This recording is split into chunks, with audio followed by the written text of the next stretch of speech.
Hey guys, so today I'm going to show you how to make glycerol stocks. For those that don't know, a glycerol stock is for long-term storage of your samples to make sure that you can keep them for long periods of time and use them later again and again if you need to. There are a couple things that you're going to need to make a glycerol stock. First of all, you're going to need 50% glycerol. To make this, you're just going to do half of it 100% glycerol, half of it water. Make sure that the water is sterile water, and then you just make sure that it's mixed together properly, and you can make as much or as little as you need. You're then also going to need your sample. Your overnight culture is best. Today we have sample A. And then you're going to need a cryogenic vial, just like this one. You need specifically a cryogenic vial because these are made to be stored in the -80 for long periods of time.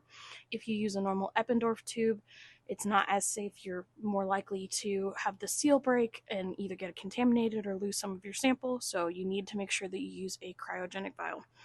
You also want to make sure that you are next to a flame so that you can make sure that there is no bacteria in the air.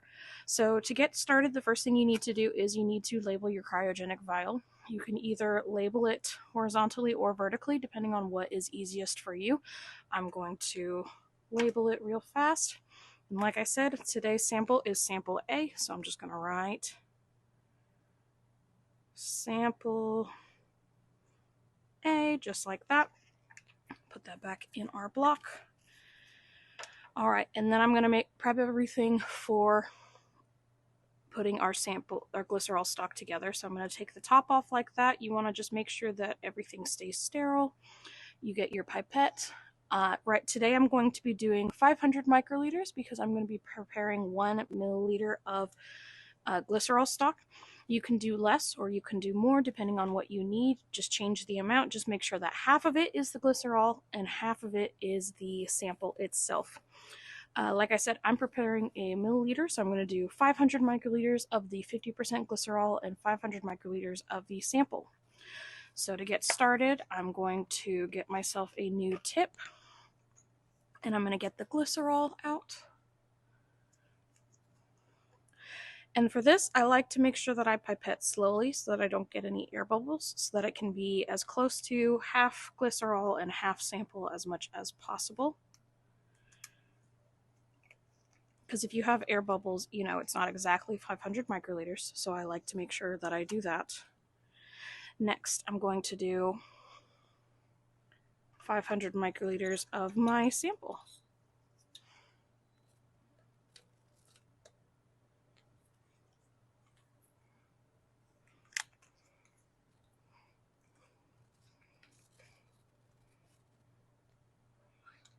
So like I said before, I like to go very slow to make sure that I don't get any air bubbles, and then I put that in there.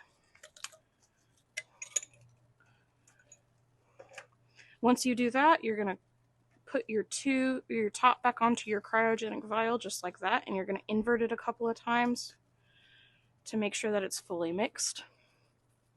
You do want to make sure that you mix it all the way, because sometimes the glycerol likes to stay at the bottom, and you don't want, you know, globs of glycerol. You want everything to be mixed fully. So just make sure that you do it a couple of times so that everything gets mixed. Once you feel like you can see that everything is mixed properly, it's time to put it in our -80 freezer. So this is our -80°C freezer that we use. When working with the -80, just be sure to be careful with your hands so that you can prevent frostbite. We have a box that we specifically use for glycerol stocks. This is our box that we use for glycerol stocks, so just make sure that you put it in there. Remember, you don't want to take this box out of the -80 because you do want to keep your stocks as cold as possible for as long as possible. Make sure that everything's closed up correctly, nice and tight. Make sure it stays cool in there, and then you're all done. So in case you were wondering, once you've made your glycerol stock and you want to figure out what the next steps are when using your glycerol stock, is to then put it on a plate. So how you do that is you just make sure that you have your flame like before, and you get yourself a loop. You flame the loop, make sure it's all nice and clean, and then once you do that, you make sure it's cooled down enough. You take your glycerol stock that you're going to streak on your plate.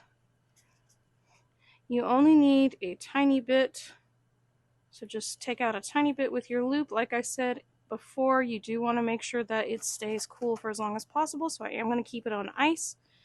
And then once you have your loop, just streak it across your plate, however you want to do it. If you want to try to go for it counting colonies, then you can streak it that way, or you can just spread it across like I am.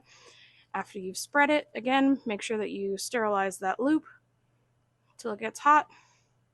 Let it cool down.